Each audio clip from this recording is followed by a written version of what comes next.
जय हनुमान। अपनी मान्यताओं में फंसा मनुष्य शेष सब भूल जाता है। उसे अच्छाई और बुराई का भान भी नहीं रहता। इंसान कर्म करते समय यह भूल जाता है कि इनका फल लौटकर वापस उनके पास जरूर आएगा। अच्छे कर्म करोगे तो उनका फल भी अच्छा ही मिलेगा और बुरे कर्म करोगे तो उनका फल भी हमें बुरा ही मिलेगा। आइए इसको एक कहानी से समझते हैं। ऐसी ही ज्ञान भरी कहानियां सुनने के लिए हमारे इस चैनल को सब्सक्राइब जरूर करें और वीडियो को लाइक करना ना भूलें।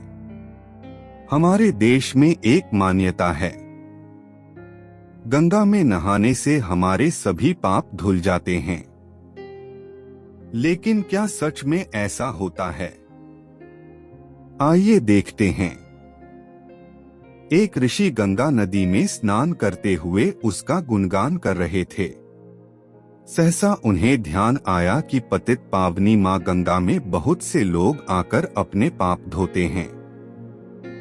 इसका यही अर्थ हुआ कि उन लोगों के सारे पाप एकत्र होकर गंगा जी में समा गए हैं और गंगा जी भी पापी हो गई हैं। उन्हें मां गंगा का पापी होने वाला विचार बहुत अखरा। ये पाप आखिर कहाँ जाते हैं? इस रहस्य को जानने के लिए उन्होंने तपस्या करने का निर्णय किया। उनकी तपस्या से प्रसन्न होकर देव उनके समक्ष प्रकट हुए।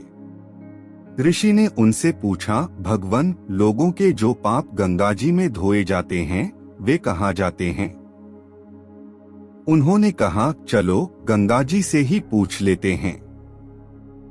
वे दोनों लोग गंगा जी के पास गए और बोले, हे गंगे, लोग आपके जल में अपने पाप धोते हैं तो इसका मतलब हुआ कि आप भी पापी हैं। मां गंगा ने उत्तर दिया, मैं क्यों पापी होने लगी? मैं अपने पास आए सारे पापों की गठरी समुद्र को जाकर सौंप देती हूँ। यह सुनकर दोनों समुद्र के पास गए और उनसे बोले, हे सागर, गंगा जी आपको पाप समर्पित करती हैं तो इसका अर्थ हुआ कि आप पापी बन गए हैं। समुद्र ने रुष्ट होते हुए कहा, मैं कैसे पापी बन गया? मैं उन सारे पापों को भाप में बदलकर बादल को देता हूँ। वहां से वे दोनों बादल के पास गए और उनसे बोले, हे बादल, समुद्र पापों को भाप बनाकर आपको दे देता है। इसका यही अभिप्राय हुआ कि आप पापी हैं। बादल ने नाराज होते हुए कहा, हम पापी कैसे हो गए? हम उन सारे पापों को जल के रूप में बरसाकर धरती पर वापस भेज देते हैं, जिससे किसान अन्न उपजाता है। वही अन्न मनुष्य खाता है। अन्न जिस मानसिक स्थिति से उत्पन्न किया जाता है, जिस अच्छे या बुरे भाव से कमाया जाता है, जिस अवस्था में खाया जाता है, उसी के अनुसार उस मनुष्य की मानसिक स्थिति बन जाती है। इस कथा का अर्थ यही है कि जो भी कर्म मनुष्य करता है वे लौटकर उसी के पास आ जाते हैं। इसीलिए मनीषी हमें समझते हुए कहते हैं, जैसा खाओ अन्न वैसा बनता मन।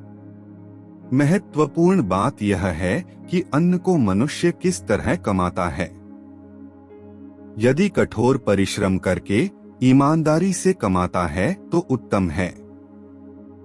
यदि अपनी मेहनत की कमाई के धन से अन्न खरीदा जाता है, तभी घर के सभी सदस्यों के विचारों में शुद्धता रहती है। वहां संतान आज्ञाकारी और माता पिता की सेवा करने वाली होती है। धन की यदि कमी हो तो भी घर में सदा हर प्रकार से खुशहाली बनी रहती है।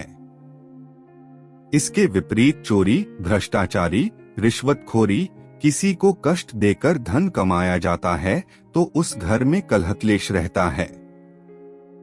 वहां बच्चों में भी अच्छे संस्कार नहीं आते। सब कुछ होते हुए भी घर नरक की तरह दुखदायी बन जाता है।